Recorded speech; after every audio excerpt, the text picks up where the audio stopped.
You know, we were supposed to do this yesterday, but somebody went to dinner and started ripping fireball shots. Yeah, a couple spicy meatballs, huh? No, no. That's what fireball is. I That's a spicy a meatball. I will never ever say that I consume the spicy meatball. Okay. Well, either way, that was just a reference back to the mask. Hey, you know the first time I ever had fireball was senior year, and Justice was walking down Parsons with just a bottle of fireball. That sounds about right. Honestly, I'm not in any way surprised that Justice was walking around with Fireball. I think that was a drink of choice at one point. I mean, I wasn't ever. Look, it was cheap and it was easy to consume, no doubt. Like, you know what I mean? Like Fireball is easy to consume, but that next day you paid for it. You know what? I felt fine this morning. Yeah, well, you're immune to it now. Like, I, I'm honestly more of a screwball guy if we're gonna go flavored whiskey. yeah, that's the peanut butter stuff, right? Yeah, yeah, Yeah. yeah. Shout out to Miss Rachel. She introduced me to screwball when I got back from Bahrain. Screwball is very popular at the UGA tailgate still. That's good. You've met Miss Rachel, haven't you? San Diego. Yeah, Asian bartender. You've had to have met her at least once. It's probably yeah. There's probably a good chance. Pours you a cocktail in a tall beer glass. Yesterday, we went to our pizza spot out here, Pizza Cafe, and the bartender gave us let's just say it's like a whiskey glass, Hmm. and I get tequila. Okay. That shit looked like a cup of water that the ice had melted in. On everything I love, bro. It was probably at least 4 or 5 shots in those. Like, You know, the other you think more? bartenders, Okay, 6. We'll say 6 shots. these are bartenders who value their jobs. You know, there's nothing worse than a bartender who pulls out the little shot cup that measures. It's like, lady, are you working for yourself or are you working for the company? Right. Are you here to make money or are you here to make them money? Like, Which is it? if they're not checking bottles, which if they're checking bottles, you should go work somewhere else. But if you want my money, you want me to become a big tipper, you watch how you don't pour that away. I actually made a joke out in Denver with the bartender because I told her I said, well, what's your house? Because so this is what I've learned too. A lot of the house tequilas now they're not like a Seagram's version of tequila. Okay. You know, it'll actually be something like decent that really ain't that far off. If depending on I guess where you are, because some places their bottom of the barrel can be because I don't want Jose Cuervo, but like their Terramana. bottom of the barrel could be Terramana, El Jimador, like Yeah. stuff I'll drink because The the tequila I don't buy for my house, but I will buy if I'm going to a party. yep, or I'm just out and like you have it and it's like, well, I'm not gonna pay that $15 for what I typically drink. Yeah, That one's no. only 7. I'll take the $7 tequila because it really isn't that big of a difference for me. And so, but the point being, house tequila, our bill was like fucking $60. That's between 2 niggas and we got an appetizer. And we sat there for an entire football game and we both got multiple beers. I swear to God, like the white women love niggas out in Denver. I'm gonna leave that at that. Um, Can't relate. but Never had that basically, experience in my many trips out there. I was like, I say, yeah, man, I like my bartender to have a little Parkinson's. Not to joke about Parkinson's because that's a very serious, disease. But like, that's all I want to see. You want to see her shake, huh? You want a Yeah. bartender with some twerk. Oh, I want her to wiggle. Yeah, I want her to wiggle. You're gonna take it, aren't you? Yep, I sure the hell am. I sure the hell am. But um, how the hell is it? How are we doing? How's Houston? Man, not too bad, dog. In Houston, uh, it's my it's my second like trip to Houston. Third time here. First time I came for a wedding, had a bachelor party, and was kind of busy, so didn't really get to take in the sights and sounds. Yeah. Other time I drove through on a cross country trip, moving my wife here. So it's not like we were going crazy like at night because you got to wake up and drive 10, 12 hours in the morning. So this is the first time I've just been able to like actually come to Houston here for work, have some fun, man. And it was kind of dope just riding through Houston Tuesday night when I got here with Marv, although it was November 19th. Turns on the November 18th in the car, and we just chilling and just vibing to like a lot of super cliche, like a lot of Houston-esque music. Yeah. Not just Houston music, but like, Houston inspired stuff. And it was just cool, nostalgic to be with one of my old friends in the city for my birthday. It was great. It was a great time. It's been great. Like zero. No, we didn't go that deep.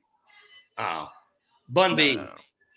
Little Bun B, little Pimp C, little Maybe Houston, Dre. Atlanta, Vegas. I think we did listen to Houston Atlanta Vegas. Yeah. I mean, songs that I typically wouldn't listen to in a car with a man, but you know, when in Houston, act as a Houstonians, I guess. Yeah. And And we got nobody, this, there's no one mad about that. and we got this nice piece of swag here that will probably go great in my office whenever I decide to turn it into an office. And it's weird because they made it so much like a jersey when you first put it up. I almost thought I was like, Lo could wear that, almost like it was like a kid jersey. Well, that's what I thought it was when he first showed it to me, and I'm like, why are you giving me this to give to my daughter when you could give it to your daughter? Right.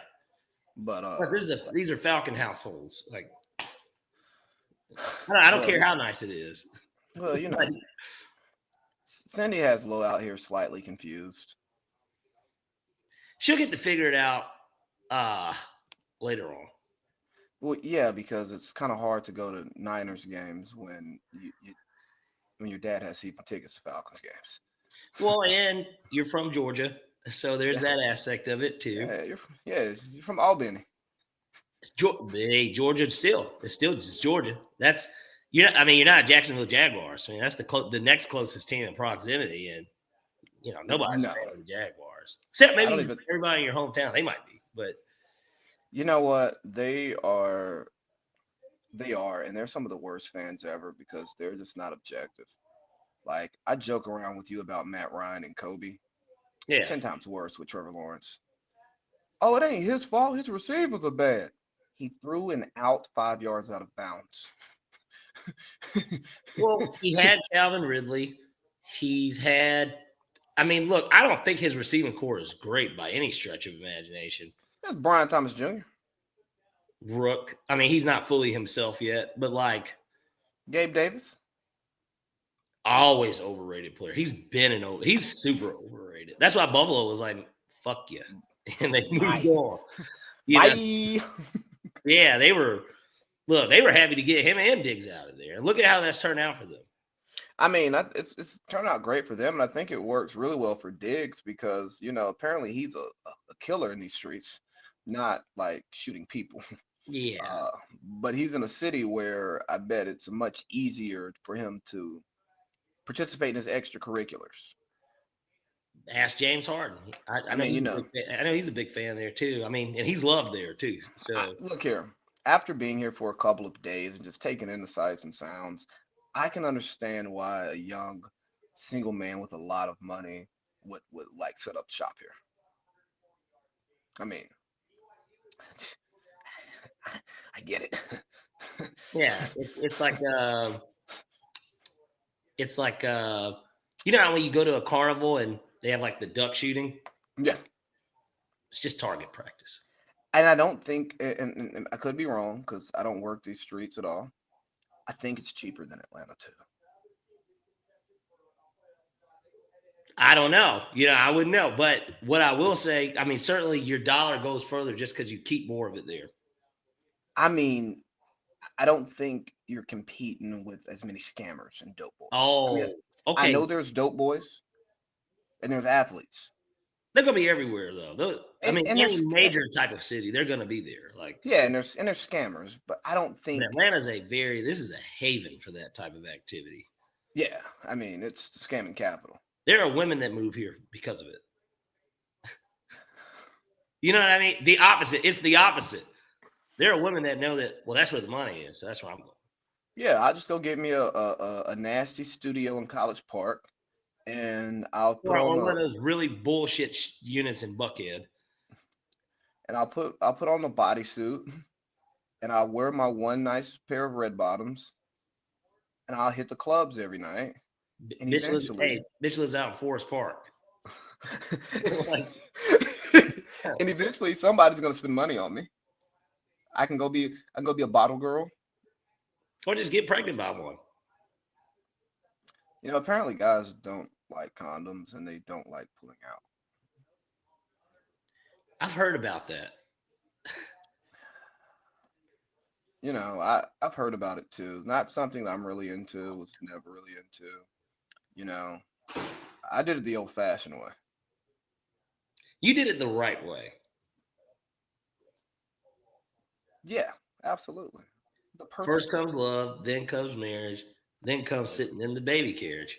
Yeah. That's the ideal way to go about doing things. And I think that certainly now having a child and just the older I get, that really is what everybody should strive to do. Like that should be the way you want to do this. Like there are people that come out here and they're like, well, I'm not married. I don't have a kid. It's like, well, you should want to get married first. I promise you. like you do not want to have a kid with somebody and be strong with somebody else and then have to go out and maybe look for someone else while having a kid.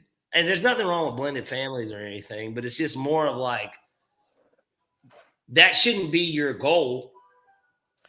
Like, And I let's want to look be at it. pregnant before I get married. Like that shouldn't be anyone's goal. Hey, let's look at both perspectives. As a woman, you should not want to have a kid before you have a marriage. Because let me tell you what, dudes don't really care to deal with your baby daddy. Dudes look at you differently. And if we're being quite honest, you possibly reduce your pool, your dating pool, by having a kid. Especially if you're like in your mid 20s, because dudes in their mid 20s, it's not until like you're like in your 30s when you go, ah, she only has one kid, baby dad has been out, like he pays child support, he does his, but they've not been together. I can get with that. Yeah. Dudes, you're less punished in the dating world when you have a kid. I think you actually are rewarded because it shows women that you can be responsible if you're like actually a good dad. But if you're not married to that woman, it can be a difficult process to be a dad in the ways that you want to be if the relationship goes south and she has any type of legal understanding and a little piece of change that could match yours. Yep.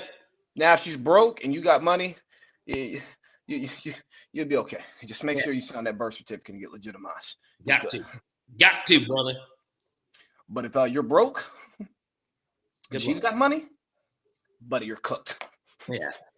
Well, good luck with that. You know, Well, hey guys, more importantly, if you're broke and she's got money, you should be doing everything you can to fucking stay with her, nigga, because you're getting in a really even tougher position. You got a kid and you don't have money. Nobody wants you.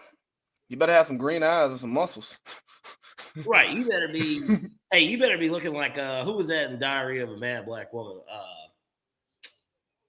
Michael Ealy.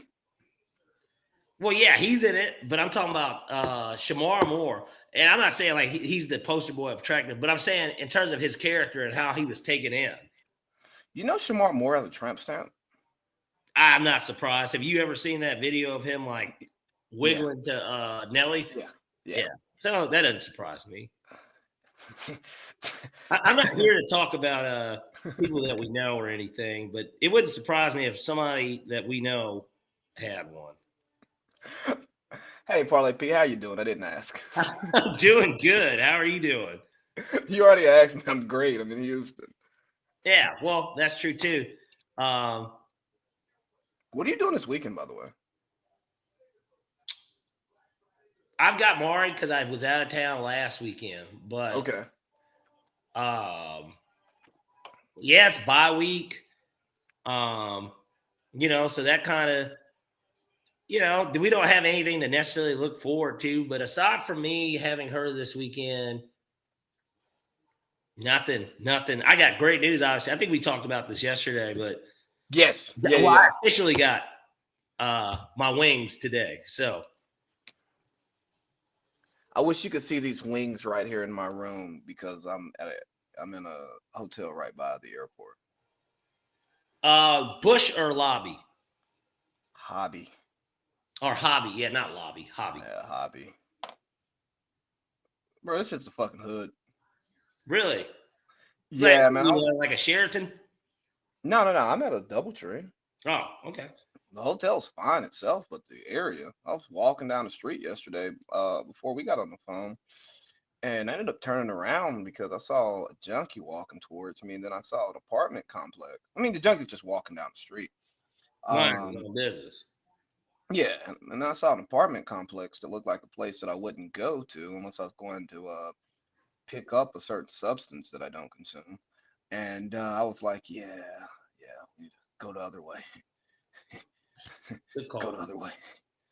I mean, one of my partners was like, well, so what happened if you get robbed? I'm like, oh, they're gonna be disappointed. I don't have cash. I mean, if they take my phone, I'll just go grab one of my other devices when I get back to my hotel room and disable everything. Like, I'm not even carrying a full wallet, so I don't carry large sums of money in my checking account. Yeah. So rob me if you want. Well, at that point, the only thing they could take of value would literally be your life. Yeah, and why would you like do that? It's the middle of the day, you know. You shouldn't. You don't want to go to jail for the rest of your life.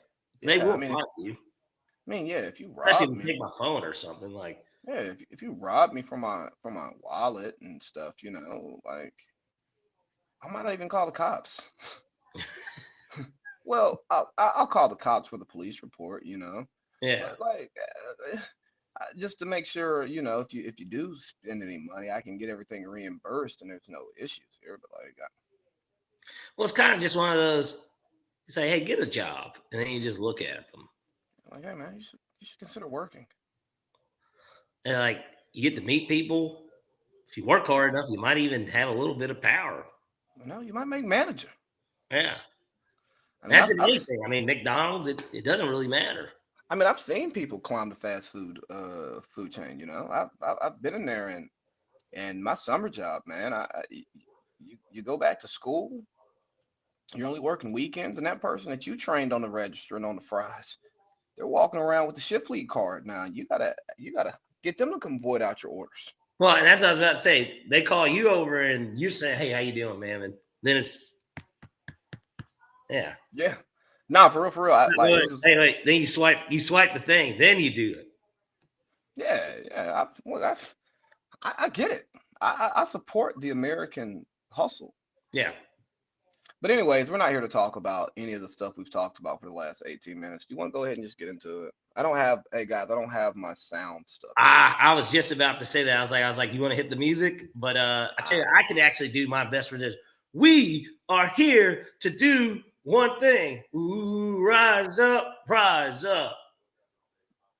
And we rose up like a drunken dick on a Sunday night. Shit. Exactly. It didn't rise, period. And let me tell you, being there firsthand, you get this sense of what's going to happen after that first drive. Now, granted, I was late to the game because of flying from DC and missing my flight.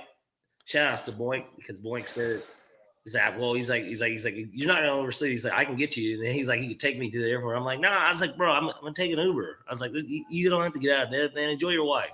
Like, and so I'm late to the game anyways, but I'm tracking it on my phone because I'm looking at fantasy and all this other stuff. So I'm able to just continue to look at it. And I see Bo Nix scored on the opening drive. I'm telling Tariq, shout outs to Tariq, Morehouse brother. Went to the game with me, big Falcons fan. Shout outs to him. Hospitality. Appreciate you, brother. We're talking and I'm like, Bo Nix just went down the field. I'm like, okay, well, we got the ball. Then we missed the Falcons' first drive. And I saw that the Falcons got down into the red zone. We got it to the 1 yard line, and then it got called back for like illegal something. It was something. It was some call. Drake London apparently caught the ball on the 1, and then it negated that whole play. And we ended up kicking like a 40-something yard field goal. I'm like, well, who made the kick? I was like, that's okay. We scored. I'm like, we have an offense to where we can overcome this. Like, this isn't a big deal that they score on the opening drive. Then we hold them. Then we get held. Then they go down. Then they score again, and then we're there. And I'm like, it's 14-3. I'm like, we're going to probably lose this goddamn game. We go down. We kick field goals. I said, okay, so it's going to be one of those games. We're going to match field goals with touchdowns. I'm like, this is going to get ugly. Then right before the half, they score that touchdown, and you're just like, we have no Back it up. Yep. Back it up. And I think being there and seeing there was a solid – I don't know how I looked on TV, but, like, honestly, there was a solid number of Falcons fans walking around. Like, there really was. It wasn't – we didn't come – well, I mean, we never made noise, so I'll never know how many people were really there. But just – I'm serious. No, I made no fucking noise. I was talking – to the gentleman who probably owned the seats that sold them to me. I didn't ask him if they were his seats, but I could just tell he had like 4 other ones. And I'm like, yeah, you look like you probably own these seats and you just sold them. I'm talking with this dude the whole time. We made no fucking – there was nothing to cheer about. It was the worst – put it this way. We got up at the fourth quarter and went and got food, and we never went back to our seats and we just left. Yeah. It was bad, man. It was bad. And it was as bad as I ranked this as the worst Falcons game I've ever seen, home or away, honestly, in person with me and my dad. We went to Dallas like 2 or 3 years ago. We lost to them like 43-3.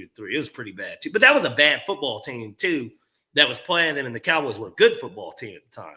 So, really, this one might be a little bit worse because of my expectation going in. Yeah, I started watching the Chiefs-Bills game.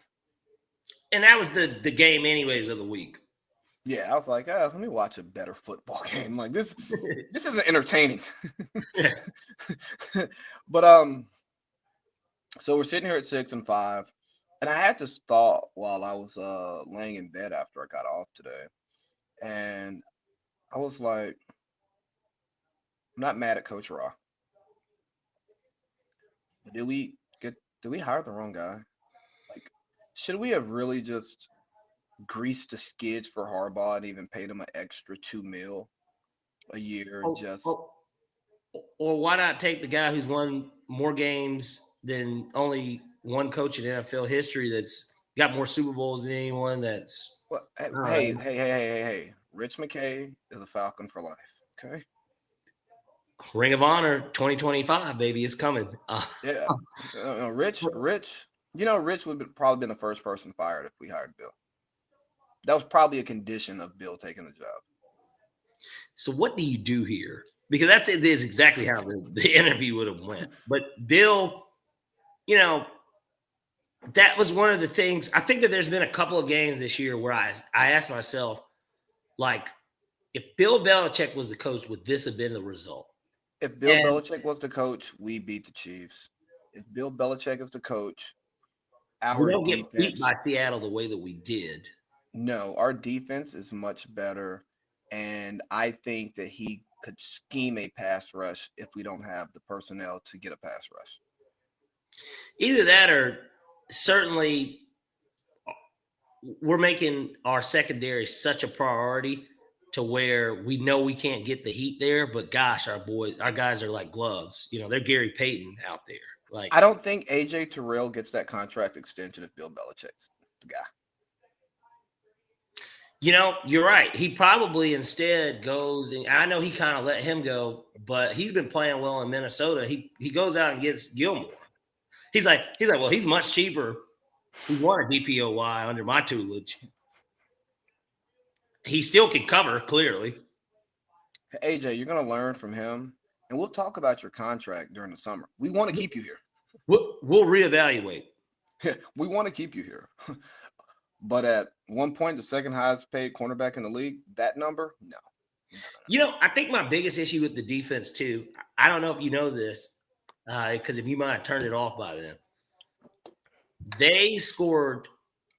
They ran that screenplay like 3 times, and they scored twice on it, and then one of the times it was like 3rd and long, and they ran that shit, bro, and they got like an extra 10 yards afterwards. And I'm just like, all right, like, how is everybody not knowing that Marvin Mims is getting the ball? Look at how they're lined up. They're running. They ran the same play, and they executed it both times, like all 3 times. The same exact, like it was almost like on the same side too. Like it was embarrassing, man. It was embarrassing to be there. Like I've never gone to a Falcons game and said, man, I wish I didn't come here. I honestly wish I didn't go to Denver because I thought about, I obviously got my wings to stuff today, but like I thought about like how much money I was spending in flight and all that other shit. And I was like, I wish I could have really stayed at home for this. Yeah, you could have come and kicked it with me. That's what I'm saying. Like I didn't have to go to the game and like. But you wanted me to come out there and suffer with you. I'm glad you dodged a bullet one way or another. It would have been worth our while. Well, Denver itself, everything about that trip was great except the game. And even the game, I'll say this much because this, like I said, I had been to a Broncos game before, but this was my first Falcons game going to a Broncos game. So when I've gone to football games there before, I either was low-key cheering for the Broncos because my brother was, or like I didn't have on anything that said, oh, you're a fan of a team. Nice fans, great game day experience, to be honest with you. We were sitting in the whiskey bourbon line because they have it set up to where it's like sold only at certain places there. But Mile High gets a thumbs up. I enjoyed my time there. The fans were great, honestly. They had good fans. Nobody was, everybody was joking when you come in with your Falcons gear on. They said, he's like, have a good time. He's like, I know it's not going to be that great when you leave. Just little shit like that. Yeah. Yeah, they were great though. There's no hate, no fuck yous, no, nothing crazy that would happen at a football game. So I got a question for you. Hold on, this is not what I'm looking for. Do you think that okay, that's what I thought. Do you think that Sean Payton's a Hall of Fame coach? And I say that with yes. Well, hold on. Hear me out. Dick Vermeil's not in. Mike Shanahan's not in. Which is the most egregious one. Marv Levy is not in. Really? Yeah. He didn't have any. I know he went to 4, but he didn't have any either. Yeah, but he was the 1990s all-decade coach. Over Jimmy or never mind. I lied. Marv Levy is in the Hall of Fame. Sorry, I didn't scroll far enough down. Forgive me. But Shanahan's not in. Schottenheimer's not in. Vermeil's not in. Do you think Sean Payton's a Hall of Fame coach? I do. No, excuse me. Do you think he gets into the Hall of Fame? I do, and this is why. I think there's added value when you do it in a franchise that was nothing before you got there. Same reason why, even if Matt Ryan, I know Matt Ryan, I'm going to end this really quickly. Same reason why I think Matt Ryan gets in. You just have to look at like franchises, right? The Saints, literally, this is a brown paper bag franchise. The Aints, He went there in the midst of the most turmoil that a city could face. Aside from 9/11, Hurricane Katrina is like the next thing that comes to mind when I think of like stuff that happened when I was a kid. I can imagine though, hold on, not nationally, but locally, Hurricane Katrina was much worse than 9/11. Yes. Locally. I don't know how many people died from that flood, but like. But think about how many people were displaced. They had to rebuild their houses, all the possessions. Yeah, they had to rebuild the city. Everybody, all the transplants, they either stayed in Houston, Atlanta, or Miami. Like those were where they went. Yeah, and they ruined Atlanta. Hasn't been the same since. Wow. those niggas, you know what I mean? Bro, do you remember when they like just randomly just showed up at your school one day? Yeah. It's like, hey, who are you? Why are you here? Baby. I'm from New Orleans. Baby. Yeah. You know, all those people transplanted to Atlanta except for my dad. Yeah. I'm I sorry. guess It's a joke. It's a joke. Me and my dad are cool. Dick. I guess my thing is that he had to overcome that once he first got there. If I remember correctly, that first year they were playing games in San Antonio. I know the Hornets played in Oklahoma. I don't know if they might have played some games in Oklahoma too, but I know that they played games at the Alamo Dome for sure. But they had to overcome that. They went to an NFC Championship game, and then of course they went to the Super Bowl a few years later, and they won it. You know, they beat Peyton Manning, right? A New Orleans native. Yeah, I do. I mean, I think that Drew Brees should get a little bit more credit than Sean Payton. Kind of like, I guess, because everybody was always like, well, Belichick, Brady, but now Brady, you know, he won that argument, right? Because he went out and won one immediately. I don't think he won the argument. I think that it doesn't take away from Belichick. I'm just saying, like, but if we had to give one or the other more credit, we're gonna give it to Brady because he did it with yeah, but I think that because of the 20 years with Belichick, Brady was equipped with the skills to take what he knew from Belichick to Tampa, and they already had pieces there, and he could just make minor adjustments to adjust the culture, make it a winning culture. Like I hate. You know, they won immediately. It'd be one thing if he didn't win his first year. He won his first year. Well, they were a 7-9 team the year before when Jameis had 33 picks. Or 30 picks, whatever it was. He had the 5K 30-30. Yeah. Yeah, he had the 5K 30-30. Tom gets in there, he gives you like 4K and he gives you 30 and he gives you like 10 picks. You know what I mean? And like he made different timely throws, and that's the difference in multiple games. Don't get me wrong. I think Tom Brady is great. He's the GOAT. But I don't think I think it's undervalued in the results part of the argument of what Bill put into Tom Pause over 20 years for him to then go elsewhere with what, two Pro Bowl receivers or Godwin became a Pro Bowler or a Pro Bowl level player with Brady. And Gronk was there. You bring Gronk, and then you bring in AB, who was the best receiver on that team with a prime Mike Evans. AB was the best receiver on that team. You know, it is crazy, man, that AB played on that team. Especially when I just think about AB today. Like, isn't it wild that we can look at AB and think, like, I still think of his football career, but when I think of him today, I think about his fucking Twitter. Like, his Twitter is unmatched. He's different. Yeah,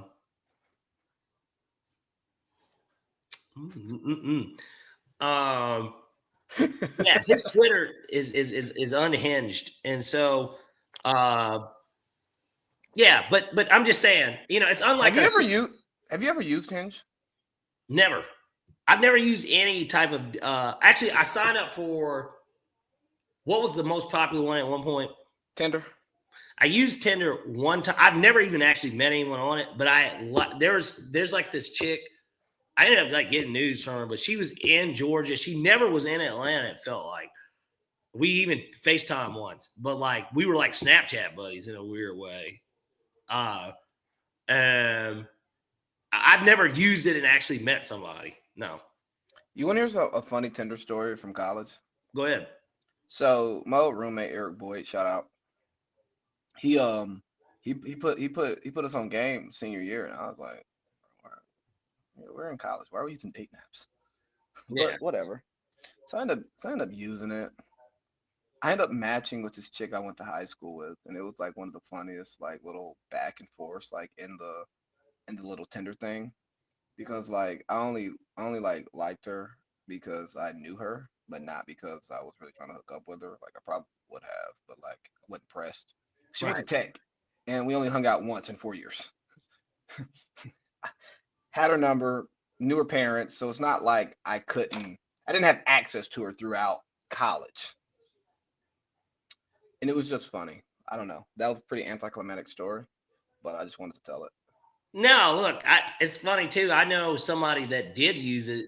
I know people that have gotten married off this stuff. And so literally, like there's like two different marriages that I know about people meeting. Matter of fact, the one I went to, my boy Jake, he that's how he met his wife. Crazy enough, and like, Good for him.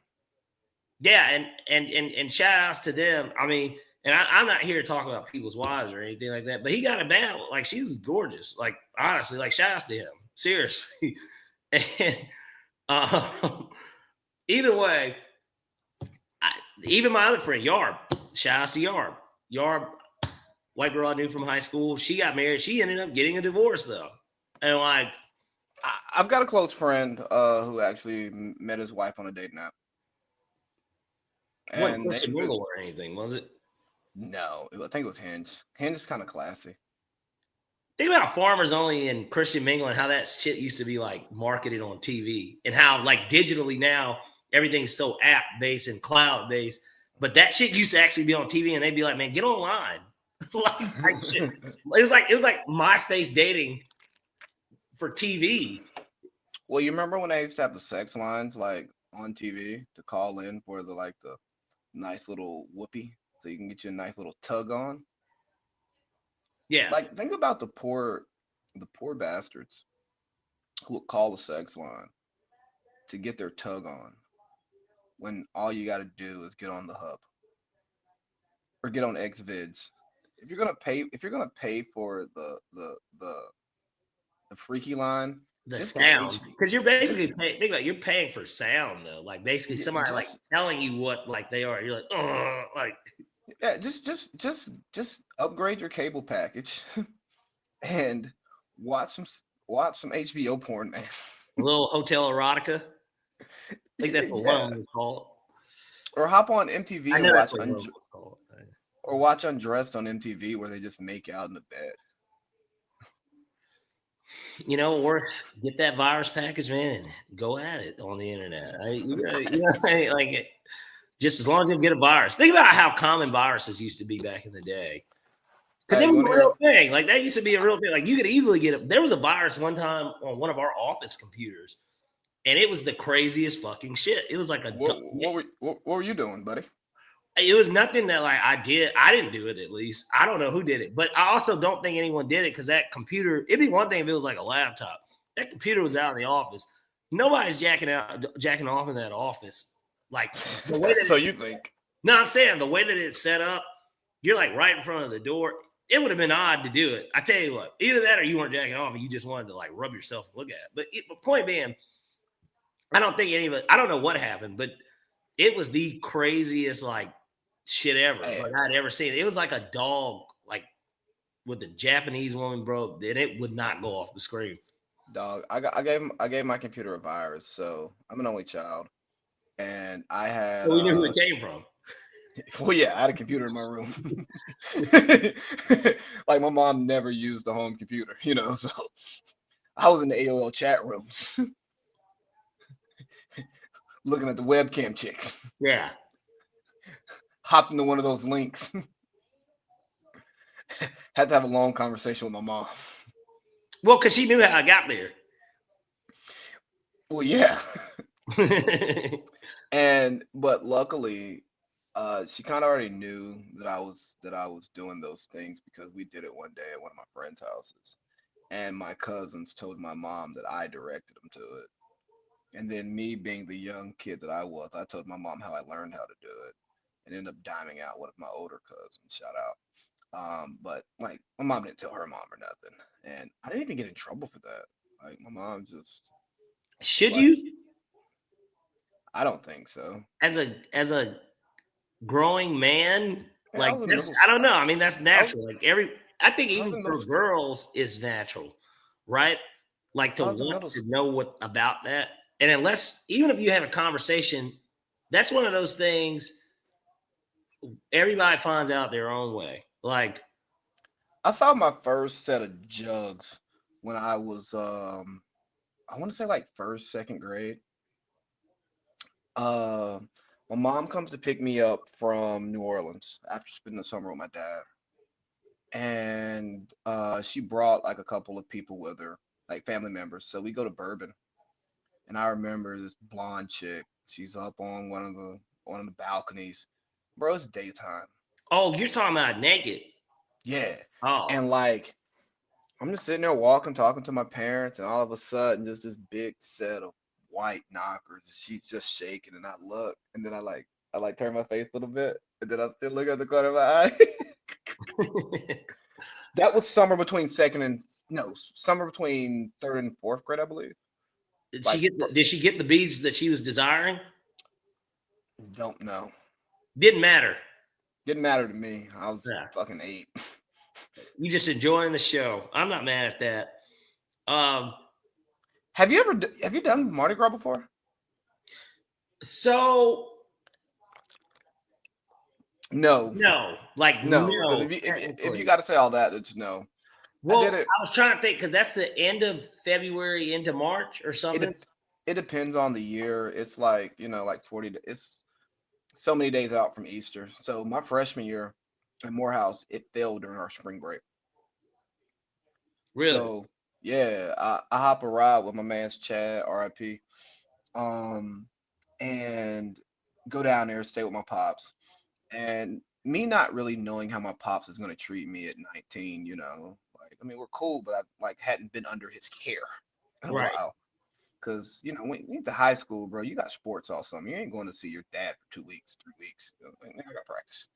So um he would just take me to like Canal Street and just drop me off and say, call me when you're ready to come home. Really? Bet. Yeah, that worked out kind of perfect. Yeah. So we're down there. He like let me use his digital camera while I was down there for a week. So I'm just down there, taking pictures, recording shit, talking shit.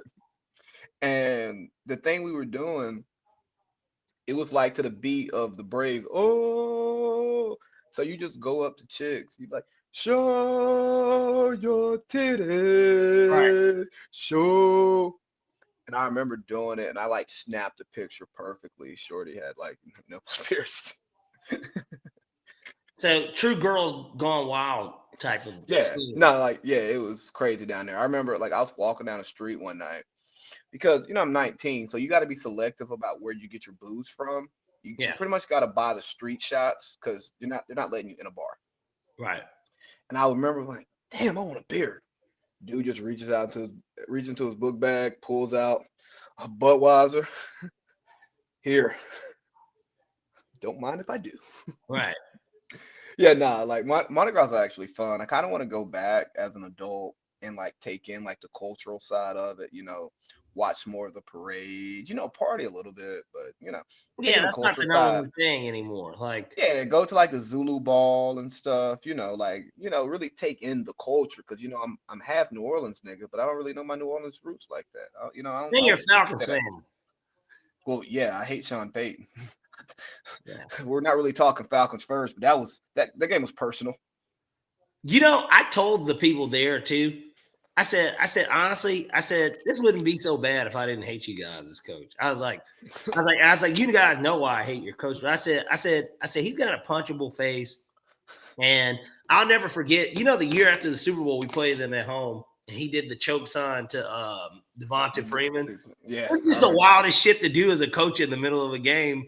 And we knew exactly what he was referencing. And it's just like, really? That's the game when Debo caught the pick six ended, right? Yeah, we won the game, and that's what basically clinched our playoff spot too. So, that was a Thursday color rush game. It was. Yep. Yeah. It was like that red Julio jersey. December. It was like almost New Year's Eve or something. Yeah.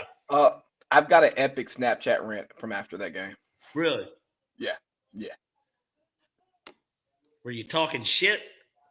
Yeah, because Debo picked it off. I was like, that's my ball, nigga. Fuck you, Drew Brees. Just that's my normal. And he's an LSU nigga, and he already, the year we went to the Super Bowl, that Monday night game, he got the pick six. If you remember, we beat the shit out of them on Monday night, the Super Bowl year. It was early in the year. That's when we knew we were going to kind of be good. Like, it was like the third game of the year, and they were like, it was like the anniversary of the Steve Gleason punt and all that shit or whatever. Yeah, but. Cause dog, you remember back in like the Drew Brees heyday with like Devery Henderson and Marcus Colston. Marcus Colston. Drew Brees would just throw for 350 and Jimmy Graham. He was just 350 and three Nigga, tubs hey, every game. nigga, Pierre Thomas. Like, these are like the niggas that play for the Saints. And would kill us. Yeah. Just kill us. But you know, the best part about it was when we typically that a lot of times they would win that game, no matter what, like here and there, they would win. Yeah, they were winning. But we had, I know that the first 13-3 year, we didn't sweep them. We split that year. We swept them the Super Bowl year, no doubt. Because that, like I said, that was the Monday night game. We won that early, and then that was the last game of the season where Michael Vick came. That was like Michael Vick's first appearance ever. Like, and now we have to see him. Now I have to see him every time before the game starts. Yeah. Doing that bullshit. Bro, real quick. The hype videos at Mercedes-Benz are so trash. Nobody in those videos wants to be in those videos. Like Mike Vick, Big Boy, Prime, the players. Like AJ Terrell. Like AJ Terrell always looks high. When they be doing that, what are we doing? You know, it's because the identity, like everybody knows that, like we have a good fan base when we're really good. Yeah. I think that our fan base is good, but we have to be really good. Like when we're not really good, nobody's even really tuned into the game. So for them, I'm sure that they look at it and they're like, all right, yeah, come on, Atlanta. The best thing that they could do was the Sam Jackson back in, not the one he does now, the one back in the day. The choir, like with the band, the choir shit. Yeah. Of like, man, let's fucking go. Like, we're about to kick off. We're about to kick the shit out of whoever we're playing.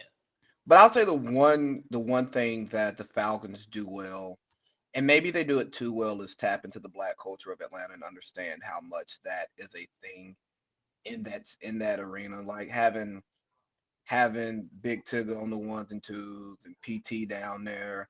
And there's a hip hop concert before every game. I mean, we had Bobby Brown perform last year at halftime one game. And I'm pretty sure we were by the helmets talking, not watching Bobby Brown. Yeah. But I say that's the one good thing that the Falcons do is they understand prices. Yes, yeah. They understand their target audience. They understand who likes them and they cater to them. Just like the Braves, I know a lot of you people are upset that they left Fulton County, but y'all weren't supporting them. And the Braves own the Battery, and the way we get to afford all of these players is all of the money that we make in the Battery. And Braves games are good game day experience. Like I have a good game day experience when I go to Braves games. I've still never been to Truist for a game. Really? Yeah. I just loafed this. Yeah, I was just loafing this summer because like every week I would say I was gonna go to a game because I work right there. I'm like, I'm gonna get off and go to the game today, and then I wouldn't. And then I started coaching football, and it's like, I got practice. I'm already gonna skip practice just one day for something else, and just you can park at the gym too. As a member, they'll let you park there, yeah. But I can park there and what, like just Uber or shuttle? No shuttle, but you can Uber. But if you literally like walk down, so I could walk. If you walk down, the shuttles, the guys on the bikes with the chairs and stuff, they're like it's not even half a mile from there. So like it's a good location. Plus, when the game ends, it's close enough to where you won't see as much traffic. Yeah, you got to get on Windy Hill, but like it ain't that bad. Like especially because you're at a light. So it works out. But I gotta go to the gym, man. I haven't been in like 3 weeks. Braves games though they're fun. I like going to Braves games. Braves games are fun.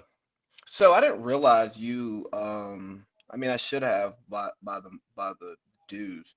I didn't realize you like recommended to me like one of the snootiest gyms in the Atlanta area. Because when I tell people, I go to the gym, I'm like, oh, where you work out at? I was like, oh, Windy Hill Fitness Center. They're like, oh. Excuse me, Windy Hill Athletic Club. In terms of in the metro, like Atlanta area, I can't think of, I know that the Lifetime at Buckhead is a big deal now, but that's also new. I don't think that there is a better gym to go to, personally. I mean, I like the gym because, you can lift, you can hoop. If you're into tennis, you can play tennis. Like, and the thing is, even when the gym, like, in the gym is deceptively small. Like, it seems like it's a bit, it's like a You're lot of talking about the space. workout space Yeah, area. yeah, yeah. Yeah. There's not a lot of workout space area. And I've been in gyms that just had more stuff in them, but you have everything you need, and you're rarely uh, unable to get the stuff that you need. Like, And a lot of the things that they do there, like tennis was a huge, like tennis and racquetball were like big. Like they used to have well, I know the tennis is big because you just see the dome. all They have these, a dome of it too. Like it's yeah, huge out there. you Like they see, do a you lot see of things. all these niggas coming here with 5 tennis rackets. It's like, dang, bro, you gonna break one today? All right. We doing? Tennis is big there, and then a lot of like the classes they do are really big, like spin classes, and they just had added the boxing thing, but the boxing thing is so dope. Like that was like one of the newer things that had always been there, but the boxing is like dope. And when you're a new member, like I don't know if you've taken advantage of it, but you get like 2 free classes when you sign on. You can take Yeah, and they any class you want. You get 2 different ones, and then if you want to do it, obviously you can pay and do it. But like and I don't think all the classes require extra fees either. no, it's just like you pay it and this is it, and it's every this for this amount of time. Well, I blew all of like the free money they gave me on food. Nothing wrong with that. There's good food too. I mean, that's another reason why it's good Bro, food like there. I go there for lunch sometimes at work. Like I'll go in there and I'll do like a half-ass work like lunch lift where Yeah. I'll just go sit in a hot tub in the sauna and just like, especially on a Monday after a Falcons game, Yeah. Get it all out. and then I'll just go grab lunch. Yeah, get it all out. I mean, you are preaching to the choir when it comes to that aspect of that club. It to me is it is the biggest perk of the club because you can't go everywhere and go to a sauna and then it be like one that's that big and the conversation and the people you meet in there, bro. Like we be Uh, having I, good I ass conversations, getting all that shit out. Like, I go in there like this. I'm not talking. yeah, but you can do that too and still. I guess it would depend on what time of day you go. But if you go that after work crowd that anywhere Uh, from 6 to 8, like good See, yeah, conversation. I don't really interact with that crowd, but I love the hoop crowd. Even like the 6 a.m. morning hoop crowd. And they typically going down there too, though, is what I'm saying. Like But afterwards, like that's like the first thing everybody does. the hoop crowd, man, it's enough young guys out there, and I mean young, like mid to late 20s, early 30s, and like some former college players, some high school players, and then the old heads, but like it's good run. Like I remember going out there one day and I was hooping and it was an old guy guarding me, so I cooked him. And then the next game, there's a young guy guarding me. I maybe hit like 2 shots because I'm like, oh, I don't have a matchup right now. Yeah. I'm not shooting. You know what I mean? It's like it's a good blend because some places, for one, Windy Hill Athletic Club costs entirely too much for people to fight in there, and that's what I love. It has happened before, crazy enough, though. But it I believe wasn't it. members, though. It wasn't members.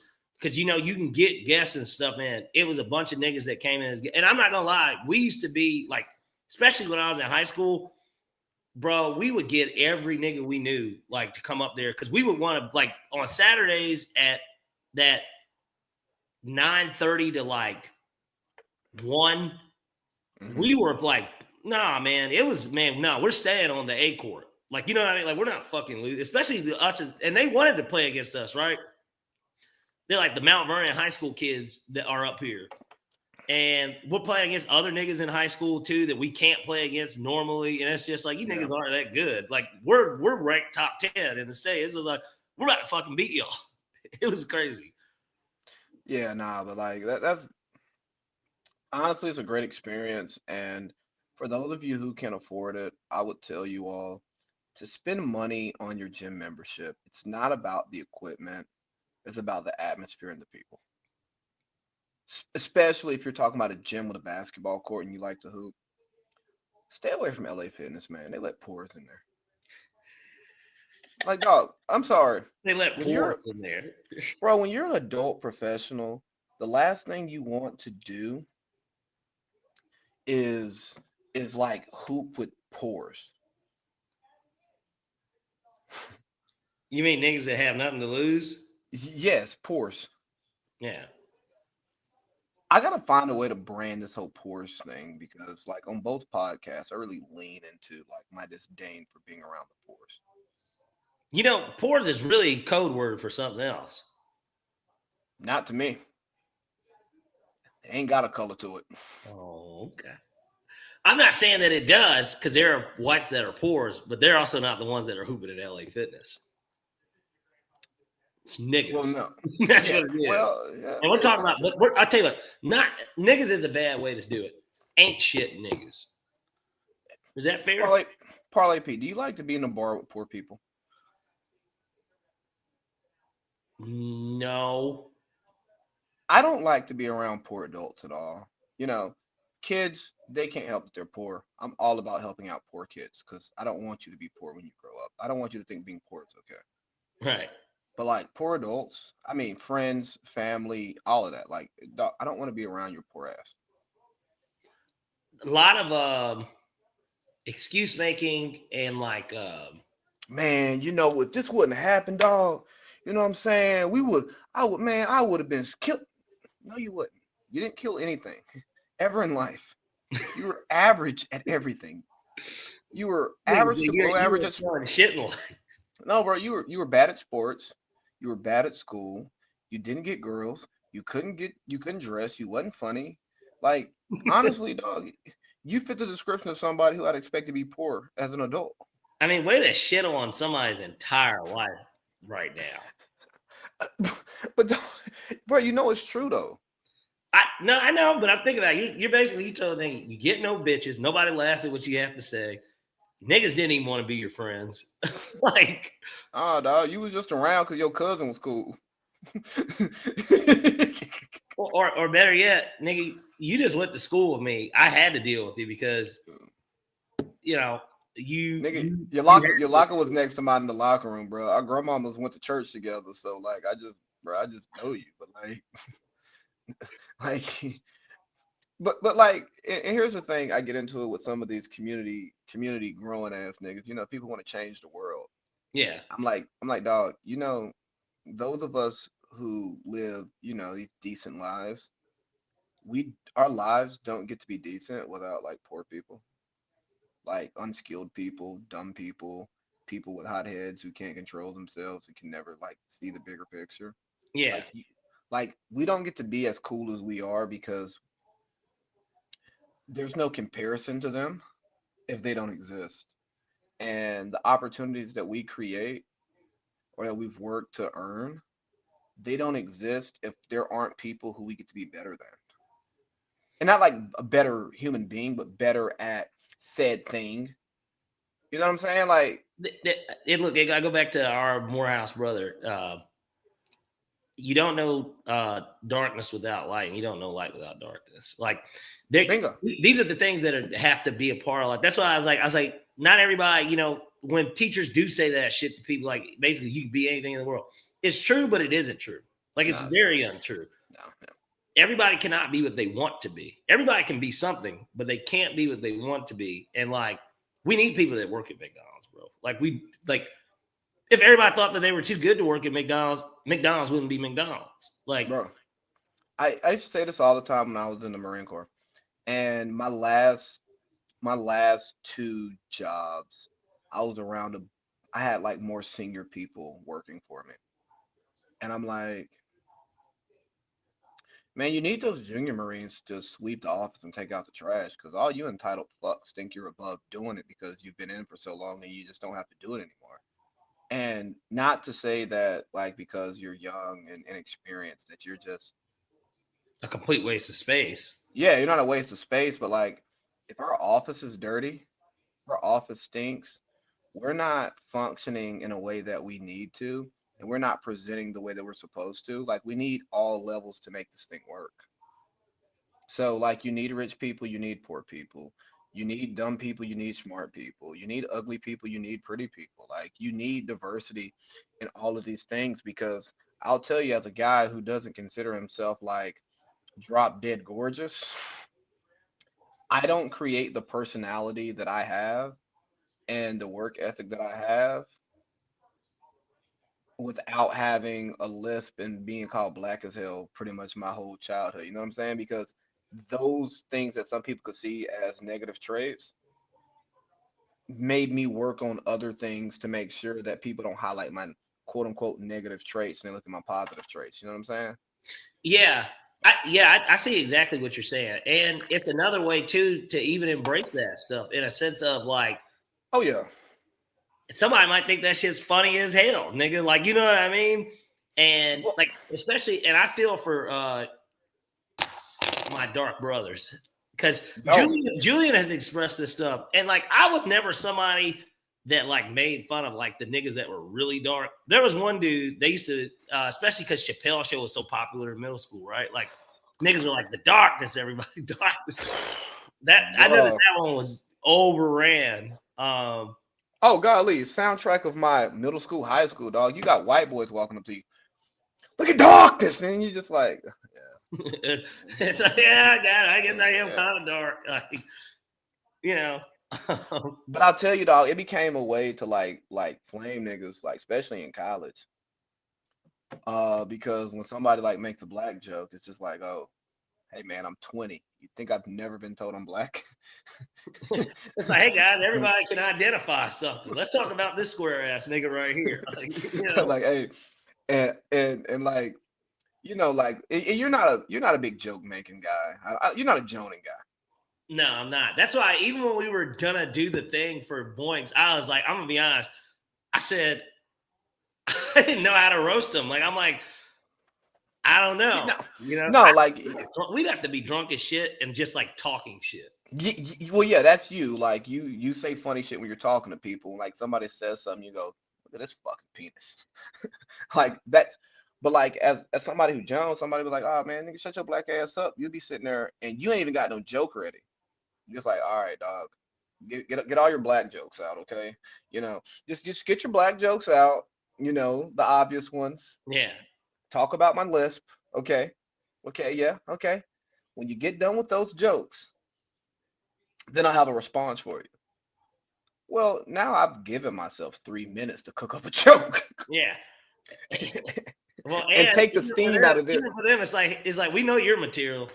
Like, you know, Yeah, like you're like, cooked. hey, I've seen this movie before. Let's go ahead. Let's rewatch it. You know? And then occasionally you catch somebody who hits you with like a black ass joke that you've never heard. And But you then you sit can there, you laugh go, at it, though. You and you can go, hey Marl, no, that was good. Like I remember one time, it was actually the inspiration behind like my Daffy Duck tattoo.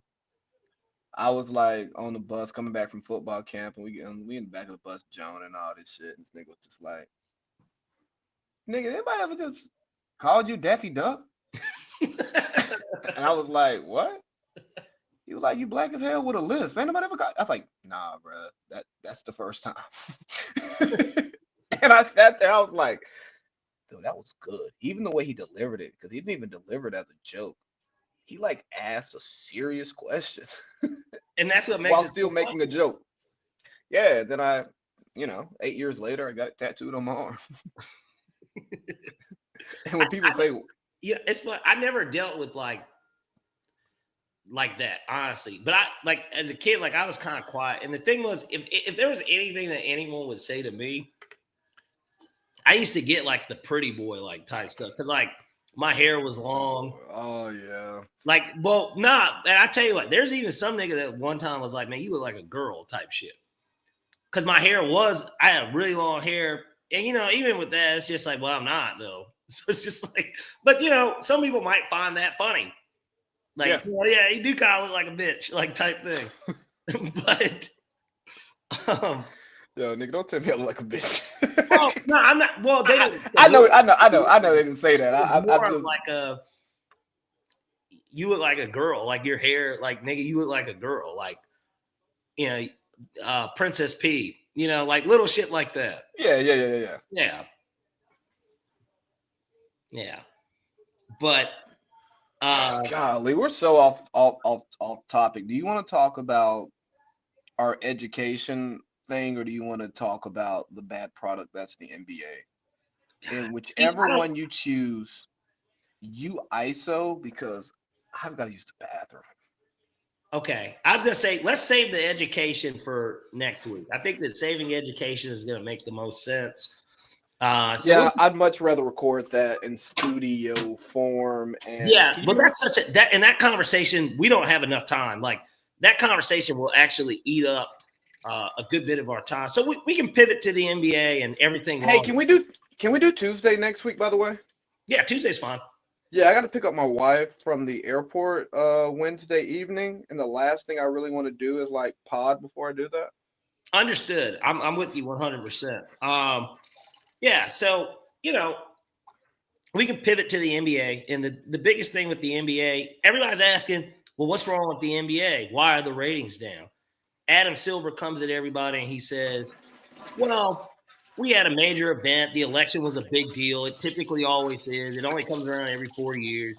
And then we had the World Series. And then everybody's like, well, the World Series happens every year. So what are you talking about? Now, this World Series was a little different.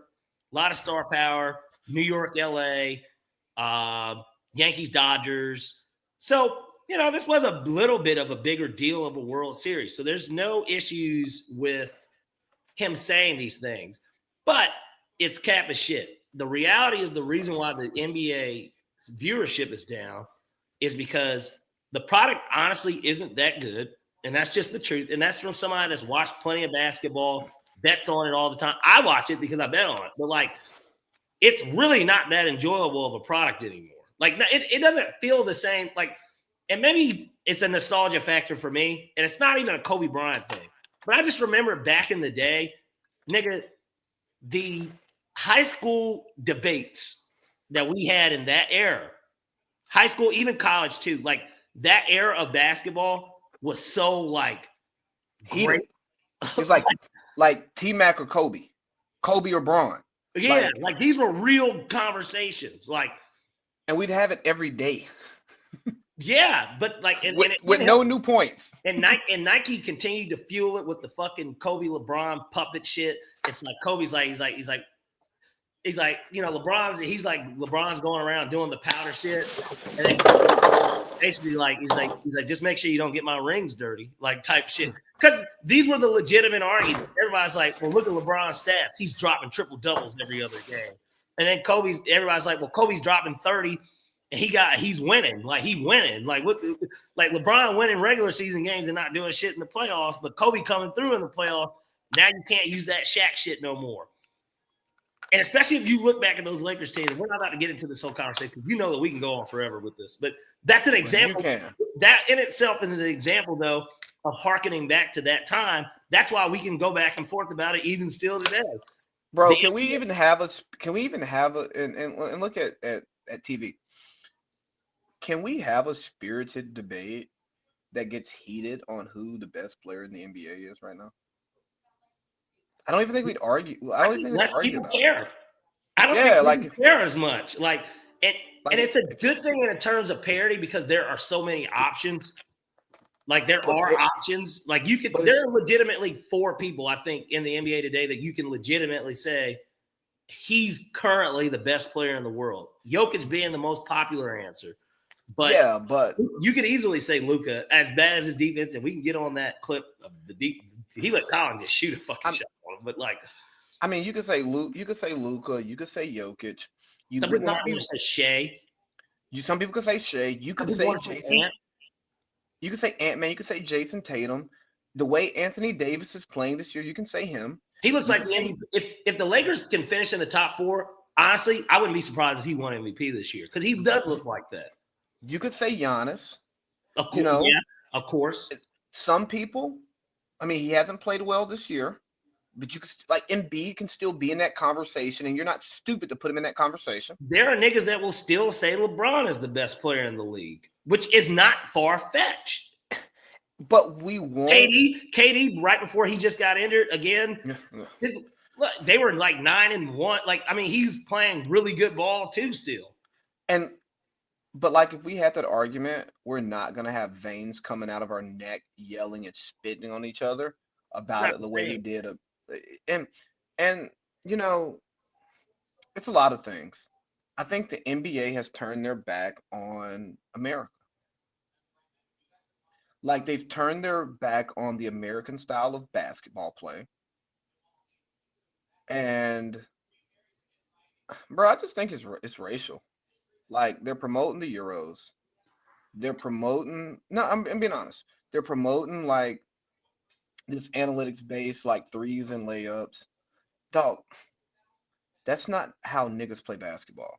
And then even in the media, like the traditional NBA media, for the most part, they shit on the player podcast who talk about the game inside the game. You know what I mean? Because like players will tell you, "Oh yeah, no, Kyrie's the best player I've ever played against," and somebody in the media would say, "He doesn't know what he's talking about. Giannis is way better than Kyrie. Look at this number. Look at this." And it's like, Well, bro. they'll leave on the NBA 100. Kyrie won't crack the top 30. Yeah, and but no player would ever say that there's 30 players in the league better than Kyrie. Yeah, superstar or bench warmer. No, there's just not 30 players better than Kyrie Irving. You know what I'm saying? Well, I'm saying, if you But ask the opinion of a bench warmer and a superstar player, they will all agree. Like they'll be like, "No, that nigga is for real. You don't guard him. Like yeah, so you don't you don't understand watch like him. You know, you're not really watching him cook. Like like when Gilbert Arenas said Giannis doesn't know how to play basketball, and the media just went crazy on him and said, "Oh, he's just hot takes. He doesn't know what he's talking about." It's like, no, dog. If you hoop, you really hoop. Giannis is that person who's like, who gonna bust your ass, and you gonna be mad because you're gonna be like, bro, he ain't even like that. He just long and can jump. he's got And such a physical advantage over all of us, and he can do this well enough to get by. exactly, but it's like, and you know, LeBron was that was LeBron for a good portion of his career. It was just like, bro, he Sure, just because LeBron used to, he could, he certainly couldn't shoot threes, but like he was a streaky shooter. he's a streaky mid-range shooter that really got to the basket and got free throws. Yeah, You know, we have and a couple of dunks, highlight plays. Like, but like LeBron's not heavy tween pull up. And a yeah, he does basketball that little that. yeah, a basketball It's player may tell you, a basketball player tell you, nah, KD is way better than LeBron. He's not more effective, but like at basketball, the skill of playing basketball, of doing multiple things with a basketball and getting it into the bucket, there's no argument that Kevin Durant's better than LeBron at putting the ball in the bucket in various ways. Le, But LeBron's a LeBron just puts it in the bucket. bro. LeBron's a creative player. Like But he's the yes, most. He is the most like creative player ass nigga ever. Like there's bro, yes. no. I can't think. I mean, Wemby possibly if we see like if he develops a serious handle, like if Wemby starts averaging 6 assists or something at No, that height, that's if kind of creative player status too. But like, if Wemby devotes himself to killing down low, he'll become a legit creative player. It's like Wemby. Why did you shoot 10 threes? Why did you shoot more threes than layups? That's Wemby's thing. But I'm pulling up LeBron's stats right now. This nigga's what averaging 27, 8 and 8. 23 and a half, 8.1 rebounds, 9.4 assists. This nigga's 40. Bro, he's the model of consistency in the NBA. Like I mean, you hate to compare NFL wise, but I mean he's literally is Tom Brady. Yeah, bro, it's just crazy how Like and it doesn't look the same as it did when he first got to the Lakers or when he left Cleveland, which again I think second time Cleveland LeBron was the best LeBron. I think Miami you LeBron don't was the think most Miami. dominant. That's such a popular. These are the basketball debates that people can actually have. Well, yeah, What era of LeBron is the best LeBron? yeah, like Miami LeBron, most dominant, but just the best overall refined basketball player But who could two in Cleveland. post up, shoot the three, get to the basket, still athletic, was second time in Cleveland LeBron. But again, that's a bigger conversation than who's the best player in the NBA. And that's the problem with the NBA because the NBA just lacks relevance. Like there's just like nobody cares. And it's not because of the World Series. It's not because of the election. It's because you got a bunch of suits running the league and a bunch of nerds running the league, both at the team level and at the league level, who don't understand what basketball people like. You know why we love 2000s and 90s basketball so much? Because there was diversity. Niggas getting dunked on, niggas getting crossed, bad shots. Bro, J.R. Smith's highlight reel. There's so many bad shots in his highlight reel, but it's not like the bad shots we see today. Like a nigga who shoots 25% from three, taking a wide open corner three, where me and that's a bad shot, even if he's open. That's a bad shot. But JR hitting a double step back three over three niggas and makes it, and you go, that was a terrible shot, but that shit was fire. Bro, Kobe shot like a left-handed three once. I was like, is he fucking retarded? Like, you know what I mean? And Kobe's like the king of bad shots. Now he made more than anyone, but Kobe he'd take plenty of bad shots in the game. But he's also Kobe fucking Bryant. So it's like Kobe, I think his best skill that he was a bad shot maker. It's an art of it, and he had so many highlights from it. Like Kobe, like, how did he get that? How did he get it off? Two, how did he make it? Bro, Kobe could pick up his dribble and pump fake you to death and one you with no dribble. You know he can't move. Skill, footwork, though. Yeah. Like Kobe, Melo, and I mean we got Steph now. Melo will always get flowers from me. Like Melo has some of the best footwork in NBA history. Our era of basketball is Kobe, Melo, KD, Harden, and AI. I'll give AI his too. And T-Mac was good. I wouldn't put him in that five though. I think that them five were like. I think T-Mac belongs there. He just didn't do it as long and consistently because of injury. Sure, but those five niggas to me are like bucket. Yeah, like just like God, you don't stop. They can get what they want. And I used to say this about like Melo, and for a while I said about Monte Ellis, but like it's like Melo, Kobe, and even on a lower level, we'll go back to J.R. Smith. You don't stop them; they just miss. They weren't phased by your defense. They responded to your defense, but like no, the nigga just missed. It wasn't you; it was him.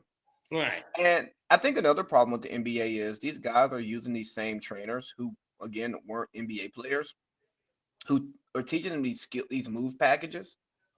But these moves, they're like preset doing the moves, and they're not like responding. Like you look at Kyrie, everything he does is a response to the defense. Look at James Harden, especially prime James Harden. Everything was a response to the defense. Like James is gonna rock you to sleep. See what you're gonna do, and then set himself up to counter, so on and so forth. Same with Kobe. I mean, same with Book. Book is efficient. KD efficient. Like these guys are responding to the defense. But you look at Jason Tatum, if he has the ball on the wing and he dribbles that bitch 5 times, you know he's taking a sidestep three. Well, up until this year, because he's getting to the basket. He's getting to the basket again. But it's usually sidestep. He's such a big body. He's like underrated on his size. That nigga's huge. Yeah, no, pause. Yeah, but like why, yeah. Like bro, why? But like, why are you taking sidestep threes? You're down 1.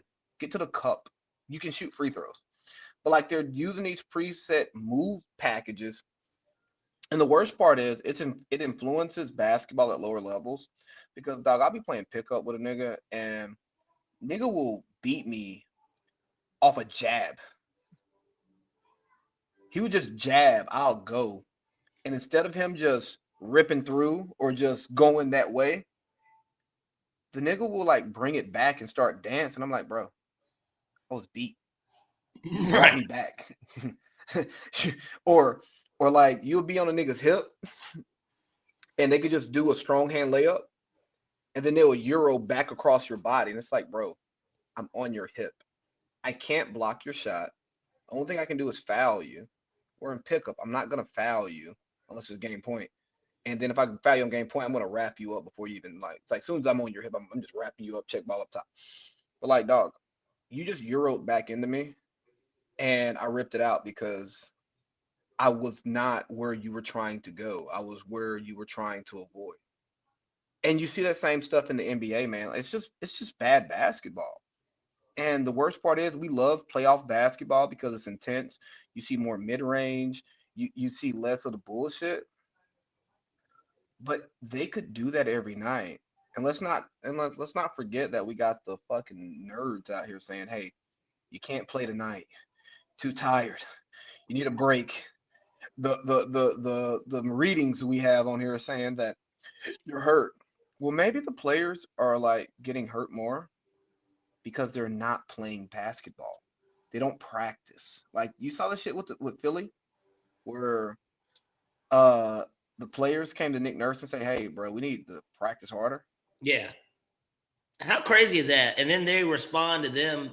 The coaching responds by saying, uh, what did they say? They were like, you need to, they respond, but in that report, it said that they had responded and said they need them to do this. Like, Like, bro, that's the signs of low key a bad organization right now. well, the Philly is a bad organization. The process, But Josh which, Harris is doing such a good job with the Commanders, and maybe he's just devoting so much time to it now. But like, well, and it knows both teams. I don't think it's that. I think it's because Josh Harris doesn't think he knows enough football, that he's letting the football people create a culture and run it. No, but And he got Bob Myers in on like the coaching search and shit. And it's like, well, why don't you just bring that nigga to Philly? well, hey, Parlay Pete, question for you. Yeah. If you could get Bob Myers to come in to your company and advise on how to build a culture, how to build a sustainable culture, identify what you want, what you need, what doesn't work, take risk, take calculated risk, Mm-hmm. would you turn that down? No, I mean, I would definitely like accept it. Yeah. I mean, this guy, he built the only modern day like the only modern day dynasty that we've seen since the Spurs. I mean, aside from like the Patriots, but like, yeah. Well, modern day basketball, only modern day basketball dynasty. Because I don't consider, The I don't Lakers. consider, I don't consider that a dynasty. They had like a good run, Well, the first and three were. well, I don't That's a consider dynasty. that 3 in a row is a dynasty. 3 in a row is a And they dynasty went to by. 4 out of 5. Yes, we call that a dynasty, but we know that the Lakers are not successful post Team building. well, yeah, they're not post Pat Riley. They're not successful built based Drafters. on their culture. Yeah. They They're signed they're people. they get good talent. And the three-peat and the two-peat, those that was talent. Bro, y'all niggas just good. I mean, And Kobe was drafted for what it's worth, but like, yeah, nah, he was traded for on draft day, but yeah. same thing. Same thing. Yeah. But the point being was like Shaq was free agent, you know what I'm saying? Big Shot Bob, free agent. Like it was a lot of, hey, niggas want to come to LA and play for the Lakers, so all we gotta do is make this work. Whereas Bob Myers, he built something. Right. You know what I mean? And that thing is still running pretty well after he's left because he didn't want to be the person who had to choose between Clay and Draymond. Smart man. But no, but Philly, if you think about the process, they got that wrong. I mean, they drafted Markel Fultz instead of Jason Tatum. Yeah. I watched college basketball that year. I was like, Jason Tatum is the best player coming out. He's 6'8". He can score on all three levels. Like, if you're just projecting what wins championships in the NBA, it's not Markel Fultz. It's not Lonzo Ball. Like, Lonzo Ball was nice. But, like, nigga, no. Yeah. Get him. Yeah. I think that the biggest thing, though, in that draft, Markel Fultz, that was obvious. Like, Washington's blew cock in basketball. Like, they were really bad the year that he went number 1. But he looked good, right? Like, He did. Like, he was But he was a bucket at what? But yes, especially knowing what the NBA was at the time. That's why Danny Ainge, he looked at everybody. He was just like, well, we know the Lakers are stupid enough to draw Lonzo. Not that Lonzo's not talented, but they're not even really looking at this. And they're like, wow, the Sixers must really want Fultz. They're willing to trade us. It's like the guy that we want to take at 1 will be right there at 3. Let's do it. right. And then you look at Well, you look at the Ben Simmons draft. I was Bi went 2, right? Jalen Brown went 3. It 3. was the same order, oddly Yeah, enough. Literally, it was the same order. and it was Back one to of back those years things. here. It's one of those things where it's like, you weren't wrong for drafting Ben Simmons. No. Like through his first contract and like maybe the first or second year of his second contract, Ben Simmons is exactly what you wanted. But Bi, but the fact that you could have had the Celtics core with Joel Embiid, Well, and, same and thing with the Lakers. You could have drafted that core talent. Now, maybe it wouldn't have worked because if you but did get LeBron, you Braun threw things off yeah, 'cause because he played with Bi and Lonzo and Kuzma. He played with them. yeah, but remember the front office Julius like the Randle. He played no Randall. Did Randall play with? no, he was gone already. Yeah, Randall played with Kobe. Yeah. But where the Lakers messed up in that whole thing was that they valued what Kuzma was that day more than what Brandon Ingram was a year later. Because Right. Bi made All-Star game. He did. Bi And not with the Lakers, is though. no with New Orleans, but Yeah. Bi is walking 23 points, Easy. and he can play point forward. Well, he was supposed to be KD Light.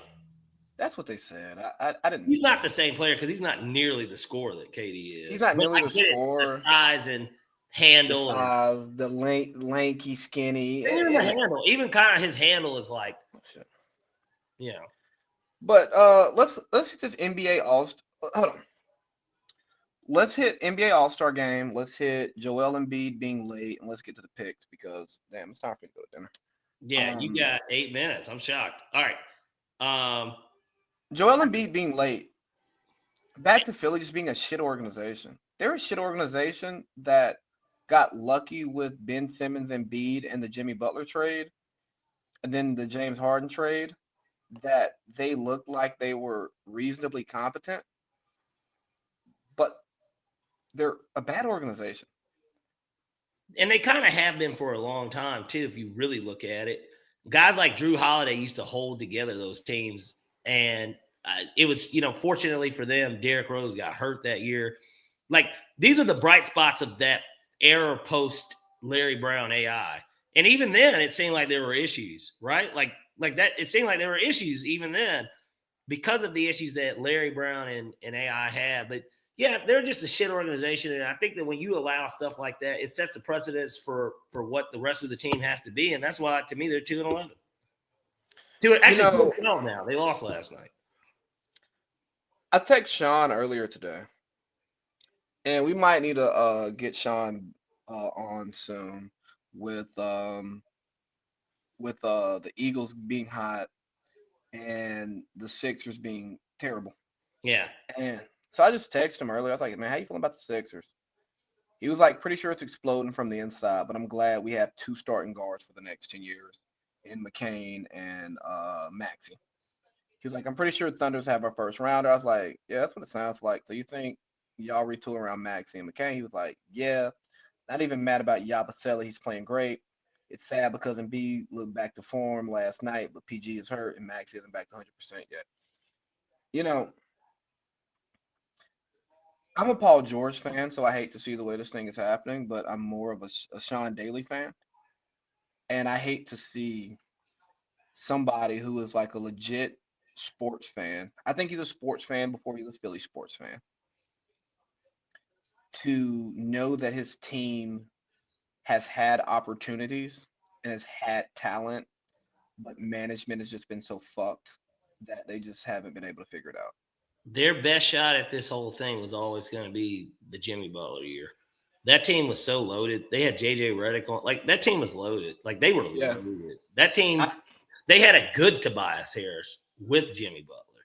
And I think, and they beat that hurt Warriors team. Yeah, if Kawhi doesn't make the shot and they end up winning that series, they probably steam them. They probably win in 5. And I mean, with what was it? Clay got hurt before KD. No, No, so KD KD was was hurt out. into the finals. He Yeah, played game 5 and got hurt in game 5. And then Clay got hurt either later in that game or in game Game 6. He got Six. hurt at the end, and then it was over. But and the crazy thing about that is, it would have answered the question to a certain degree. How would the Warriors have held up against the 2000 Lakers? Obviously, Embiid's not Shaq, but you actually get to see them against a dominant big man. And what would that look like? Right, because Draymond, Barbecue yeah, chicken. I guess. Well, wait, but Festus, did that Warriors team? That was the team that had. David Lee, They Festus had. is They evil. didn't Not have. that David No, I'm Lee. talking about that year. Was DeMarcus Cousins there? Yes. So, because that was supposed to be really everybody was like, man, this what the fuck? Like, because DeMarcus Cousins had tore his Achilles in New Orleans, and him and AD cooked. They were cooking that year before he got hurt. They were both putting up like 27 and 12. Like both. And bro, that's another problem with the NBA. And I know we're kind of like going back and forth, but why the hell is DeMarcus Cousins and Dwight Howard have been out of the league before they should have? I could probably say John Wall too, because the nigga was was scoring like 19, 20 a game his last year in Houston. And again, that's where I say I think the NBA's turned its back on American basketball, because you'd rather have Peyton Pritchard. He can shoot that bitch. He can. You'd rather have a Peyton Pritchard or a TJ McConnell over a John Wall or a Russell Westbrook. And I mean, John Wall still played defense, and John Wall is 6'4" and can jump. It's like, but he kept getting injured. True, but and that's why I wanted to pay him, because it's like, and I know he had came out and said he would have took league minimum after the Supermax. Yeah, after he fleeced fucking Washington and Houston. Well, no, I mean, he didn't fleece Houston. Houston traded for him. Traded for it, but I'm just saying they actually kind of expected him to play a little, and then like, bro, he just like didn't play. Hey, but let's be real, man. I mean, not Caleb Martin. Joel Gabe Vincent. Is that nigga really better than John Wall? No, he's not making threes. It'd be different if he was making threes. You go, oh, he fits better. These niggas aren't better than John Wall. Yeah. I mean, even Austin Rivers, who I'm not a huge fan of because I think he sucks in the media. Should he really be out of the league right now? No, he could still have a roster spot. Like, for instance, he could be playing with the Pelicans. Like, look at the Pelicans today with all the injuries. They call Elfrid Payton back. This is like his third time there. Like, come on, bro. What are we doing? Elfrid Payton can't lick the dirt off of John Wall's cleats. Keep talking. I need to just put this in here. All right. While he's putting that in there, well, that's crazy. Just real quick, the Jets fired Joe Douglas, and they're a shit show of franchise. I don't blame Aaron Rodgers for Joe Douglas getting fired. I blame Woody Johnson. And after listening to Lombardi today, apparently he's going to be back. Woody's going to be back in the cabinet. And he wanted to, because he didn't make the Salah hire. Yeah. He wants to make his hires for his team over the next 4 years while he's not worrying about the team. So honestly, the Joe Douglas firing makes sense. And I think Joe Douglas had a great draft record. But I mean, the guy won 30 games in like 5 years. Maybe you fired him a couple months too early, but firing Joe Douglas was not a mistake. Now, the reason behind it may have been, but the actual fire itself is not a mistake. Well, the thing is that are we overrating their talent? Because I think probably that's really what this like really boils down to. And I felt like maybe even the way that we've looked the last 2 weeks, I was starting to think, I'm like, do we overrate our talent? Like, because we didn't know. In reality, we didn't know. We just thought, well, draft placement wise, Pitts, London, Bijan. this is like a young core that, like, man, if you just have a good quarterback, this is a team that should not only win their division, but this should be a really good team. And then you think to yourself, and then AJ Terrell, you look at, like, you sign Simmons and Judon. It's like, are we overrate our talent? Yeah, I mean, Kyle Pitts is definitely overrated, and the fact that we have AJ Terrell, and we could have drafted CeeDee Lamb there, and we could have had more flexibility with the Drake London pick. I like Drake London. I love Drake London. I think Drake's great. I think Drake. I might like him. I mean, I love Bijan too, but, like, I think I might like him the most out of all the picks. Nah, you keep going. I'm going to the bathroom again, but I can hear you. Okay. I think Drake's underrated, and he's finally showing what he's capable of. But yeah, the Jets are a shit show. But lastly, how do you feel about our dogs pulling it out against the old Rocky Top? I liked it. We, as you know, we were in the Boykin basement, having a little Friendsgiving get together. Everybody in there, Boyk. Zoe's trying to talk and stuff, and then we're all just like, yeah, let's go down to the basement, guys. And so the game's on. Yeah, why? Stop talking. And look, it was all good. Everybody's there. We're all talking. We're saying, hey man, let's watch this football game because Did you bring a +1? He did not. The only person that bought a +1 aside from the married people was Dale. And then some other people showed up late from Matt's crew. It was like a gay dude and a chick. Very on brand, right? I don't know. I don't know either. But did Dale bring a white chick? No. So his girl is like not black. Got it. Yeah, she's foreign in some capacity. I mean, her skin is more on the darker side than the white side. Crazy enough, but yeah, I don't put that. Hispanic on. I mean, I don't know. I just know Dale. He likes his Puerto Rican or something. I don't know. She definitely is mixed with something. He has diverse standards. But yeah, Georgia pulled it out. I mean, I think we're gonna make the playoff, and I think us not making the SEC championship works in our favor. And it's perfect, honestly. Texas versus Texas A&M matters because Texas gets to play another good team for the second time. And it's just a big game for the state of Texas eyes because they haven't played. They haven't played in so long. But the other aspect of it is this too. Even let's see, we mark that down as an A&M loss. Let's say A&M loses.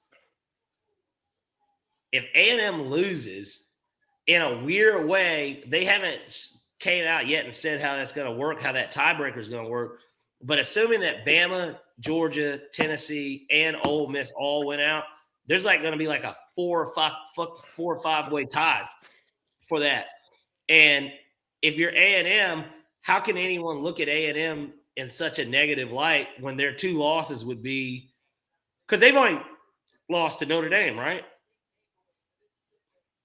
Yes. They didn't lose again. They beat LSU. They beat LSU. They beat LSU. They did? Yeah, they beat LSU.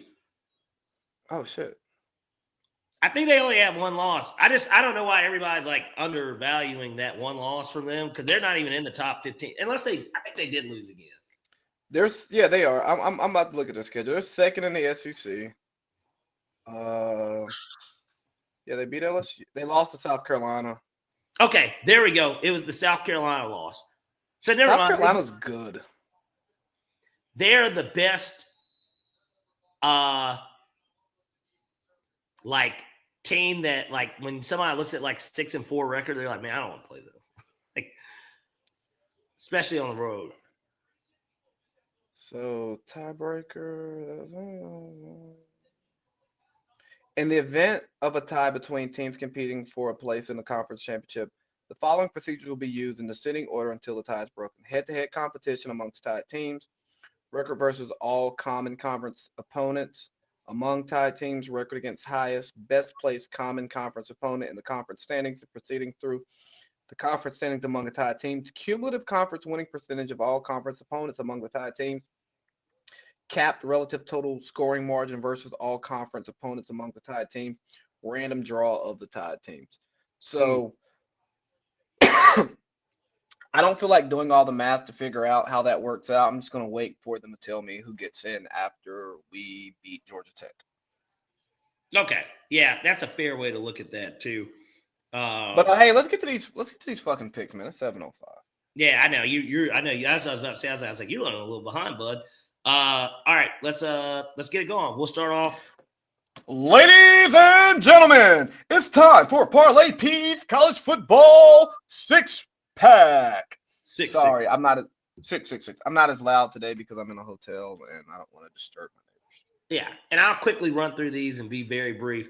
We'll start off. It's funny. We cliffhanger there.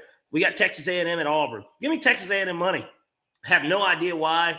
And really, I guess I could just take the spread because it's like 1.5. But it's like, that's interesting. Yeah, Auburn's a bad football team. Why are you taking the money?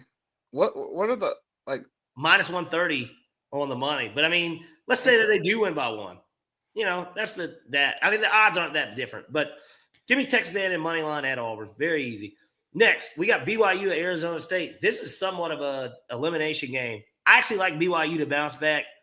Arizona State's got their backup quarterback in, and even though it is in Tempe, I think BYU is actually a good team. Like, you know, they kind of got fucked up last week, but I like BYU money. So give me BYU money at Arizona State.